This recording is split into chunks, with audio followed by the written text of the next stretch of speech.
This week on the Reel Watchlist Plus, we never know where we're going until we go there. But this time we're going to Brentwood, Vegas, and deep into the land of what the hell just happened. It's a story about Hollywood, O.J. Simpson, and how things can really go sideways. First of all, O.J. was well-liked in Hollywood. He had a very high-profile career, and he started in professional football, and then he went into TV commercials, films, and then he was a sportscaster. And he was really the first actor to segue as a black African-American male that was kind of completely in the world, the white world, and everybody loved him.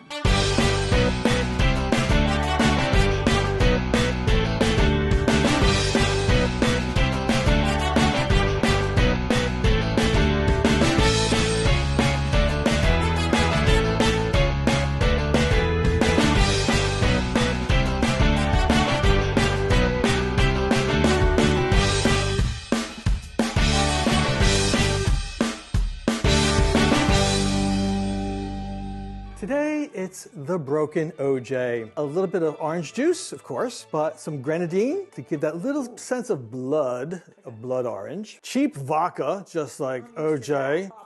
And a little, like, sword. If you saw my sword here, because if you remember, the victims of the O.J. murders were sliced. I like it.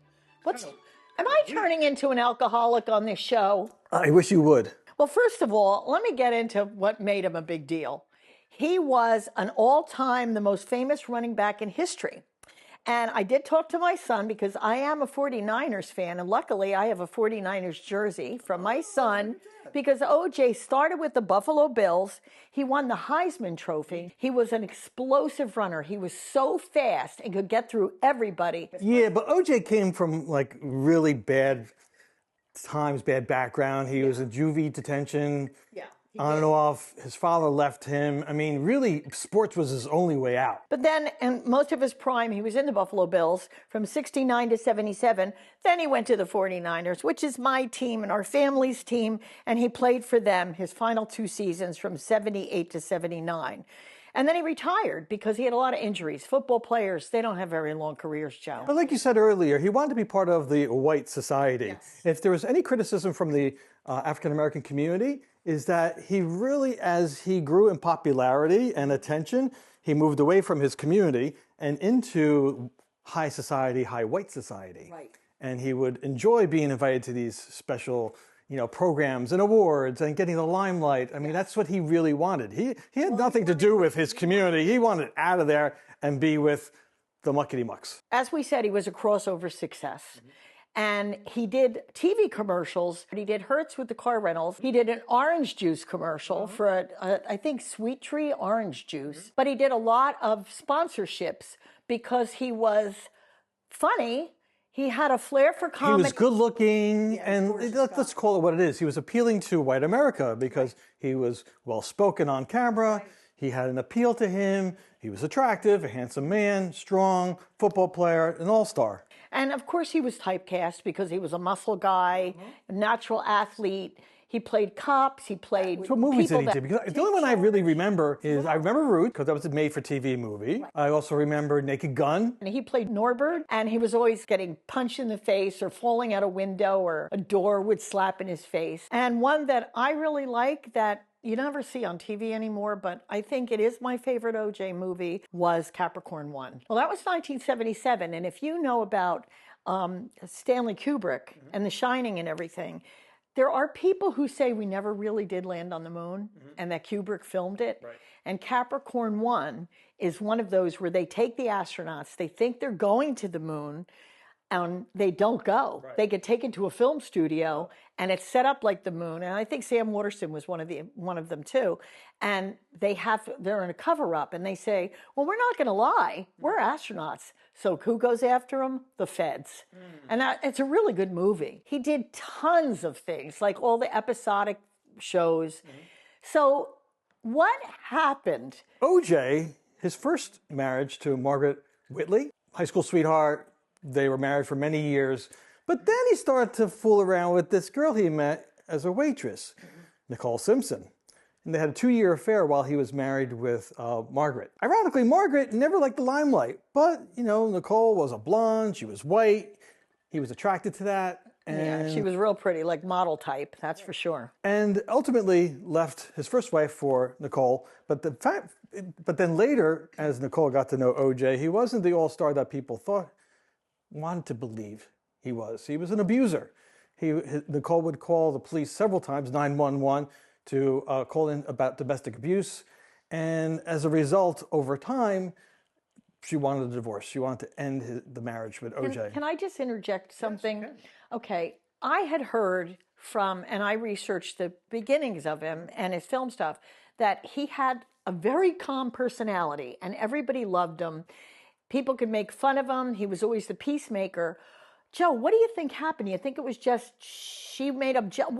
He turned? I don't think he ever turned. I think he played his whole role out. He knew in life he wanted to make it big. And the only way he could make it big is not only to get into football, but to get out into Hollywood, get out with the big names, the big stars. And on the face of the world, he was a great man. He was, he could joke with you. He could be a peacemaker. But behind closed doors... You think it was a facade? It was totally a facade. And, during his marriage with Nicole Brown, married in 85, they stayed together till 92.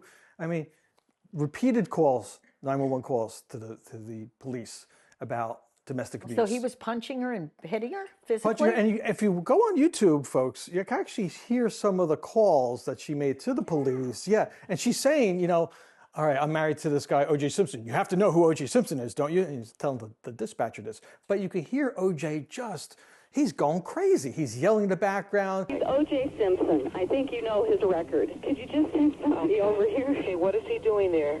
He just drove up again. He just drove up over. Okay, wait a minute. What kind of car is he in? He's in a white Bronco. But first of all, he broke the back door down to get in. Okay, wait a minute. What's your name? Nicole Simpson. Okay, is he the sportscaster or whatever? What does he say?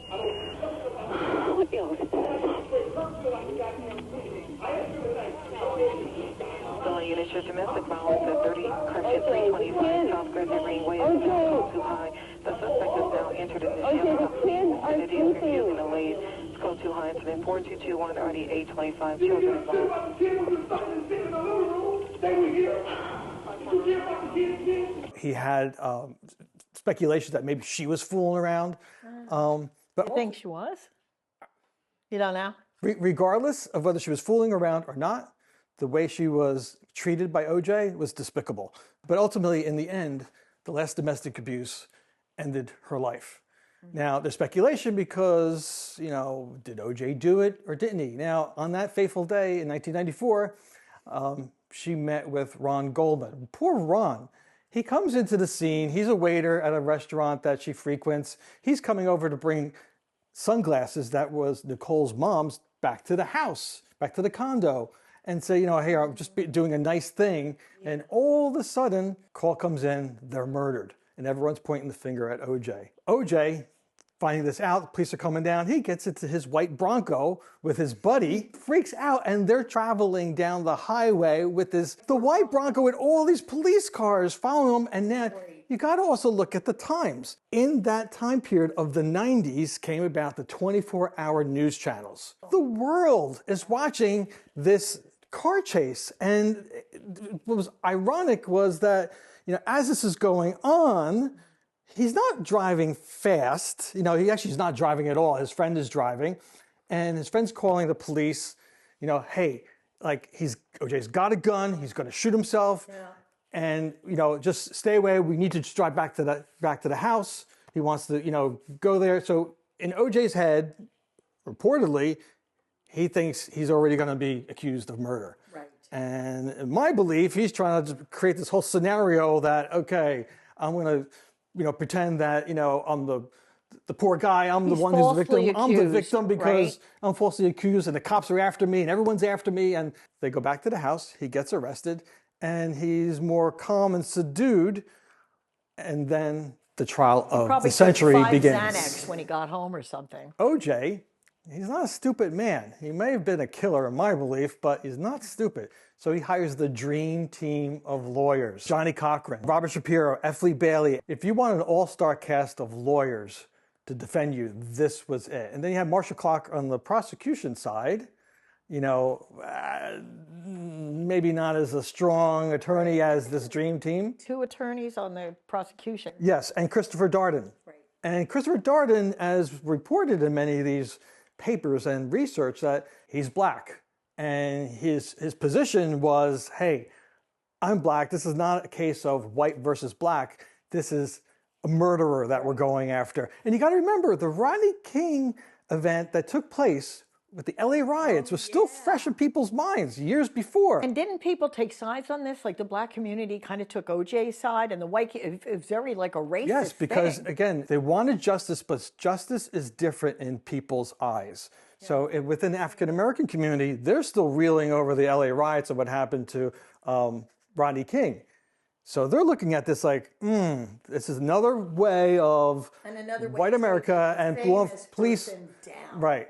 And one of the key witnesses was Mark Furman, one of the detectives from the LA police. And if you remember, he's the one that discovered all these pieces of evidence, but then it turned. The defense team was able to turn it to make people believe, the jury believe, that it was Furman because he was white, because they had him on tape, audio tape, making racial like he planted comments. It or something? Yes, that he planted it, that he planted evidence to make it appear that OJ did the murder. Wow. And if you remember, one of the key phrases that if you don't remember anything about this was the famous line by Johnny Cochran. Gloves didn't fit. Remember these words. If it doesn't fit, you must acquit. The glove was a piece of evidence. The glove actually had blood in it, had fibers from OJ, so they can literally attach the murder glove to OJ. But in the famous line, if the glove don't fit, you must acquit. Well, when OJ put the glove on, and he struggled. He struggled on. He couldn't, it wouldn't fit right. So now the jury's thinking, oh, maybe he didn't. Maybe it was planted. The defense team put doubt in their mind, in the jury's mind. But what you didn't know was later on, you find out that Cochran told OJ, don't take your arthritis medicine. And anyone with arthritis like me, your hands swell up. If the glove don't fit, you must acquit. But you know what? I call bullshit, because it was all staged to make the jury believe and to give that just bit of doubt enough to acquit him. And in 1995, Nicole Simpson and Ronald Goldman were almost beheaded. You had not only this horrific murder, you had the evidence against OJ. The defense team put enough doubt in that jury's mind to acquit him in 1995. Now, do you remember that day? I remember that day. I remember a lot, but of course, I couldn't watch TV round the clock like people did with the court case. But even after it, even though he was acquitted, didn't he have a civil suit there, like by the Goldmans? Stop. And okay, oh Lordy, he gets acquitted. I'll just sit and drink while you say, yeah, go ahead. Now, the jury is assigned to either convict him guilty or not guilty based on a reasonable doubt. Right. And afterwards, you find out that from jury interviews that there was just too much doubt, even though some thought he actually killed them, killed them, that it wasn't enough to convict. But in the civil trial, things change because it's a preponderance of the evidence. In the end, the Goldman and Simpson family felt somewhat vindicated because the civil trial found OJ guilty of the wrongful death of both, awarded $33 million. But OJ, that scumbag, he ends up moving to Florida. Now, Florida has state rules that protect your pension and certain assets from being touched by a civil case. Okay, we'll have to move there then. So in the end, the Goldmans and the Simpson family literally got nothing. Really? Zero. It went to appeal, the word went down, he moves away, can't get access to any of the money because OJ claimed that he was poor. But what he did was he had friends take his assets, the memorabilia. But later on, I mean, just quickly, I think he went in and tried to rob his trophies. He sold them or something crazy like that. Karma came back to bite OJ in the ass. In 2007, he went to Vegas and literally held people at gunpoint and kidnapped them because he claimed that they stole his memorabilia. He ended up going to jail, spent towards the end of his life from 2008 to about 2017, he spent 9 years in jail. Was it like a white-collar prison? So he wasn't in with like, Attica. So OJ's paroled in 2017. He goes friggin' nuts. He's on Twitter all the time. He creates a Twitter account, how he's going to get them, like all these people that went after him, he's going to go back after them. He starts playing a lot of golf. Still has access to his pension. Early on, he writes an autobiography, but the idiot didn't really think about it because the autobiography ended up becoming the property of the Goldman family, because any assets that he had to be given to the Goldman family. So the title that was written as "If I Did It," the Goldman family changed it, and the "if" came very opaque on the title cover.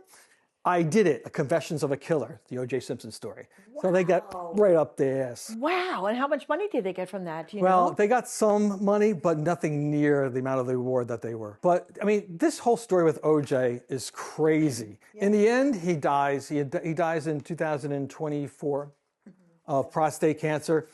But the speculation, all the attention that was given, I mean, then you had all this newscast and all this news attention. Today it would have been on TikTok with memes. It would have been on, Reddit with, couch potato detectives making, speculation of what happened. So, right. Do you have any theories on what happened? Well, I do. And who killed Nicole and Ronald? Well, I do, but I'm going to save that I'm going to write that on my paddle at the end. No, why do you say it now? Well, this is how I feel, first of all. Did he do it or didn't he? Maybe. You can yell and scream at me, and I don't care. But when I was watching it,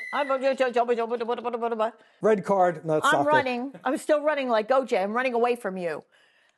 Because I thought for half of the thing that maybe Kato Caitlin did it. Are you freaking kidding me? I don't know, because he was with them all the time. He went to McDonald's. He was such a moocher. Get out of here. He might have, but OJ, he adored OJ. Maybe he, Svengoolied him into Svengali or whatever into killing her. I don't know, but I think that I had a reasonable. I don't need this note. I know, but I did for a while. I thought about it, and I wasn't. I mean, I thought it was interesting, and I loved watching the thing on TV and all this stuff. But I wasn't that invested, where I was going to cry, or I was going to march, or I was going to break a window, or I was not going to eat dinner. I mean, I thought maybe Kato had done it. You're a loser. I'm sorry. No, I love you, but you're a loser. No. But then I thought at the end, because you were part of all those news media outlets, like the Globe. They actually put that. But the Globe World Report, where the man has no bones and he lives on the floor. And on the cover title of that week, they said police said Kato did it. I had a now subscription paraphrasing, but they actually said that the police believed Kato did it. And then when you read the story inside, they twist into something else. And then Kato from the paper. And then Kato sues and gets $15 million from the Globe, a landmark case where. Okay, but I'm entitled by opinion. Oh yeah, I'm entitled to say that it's.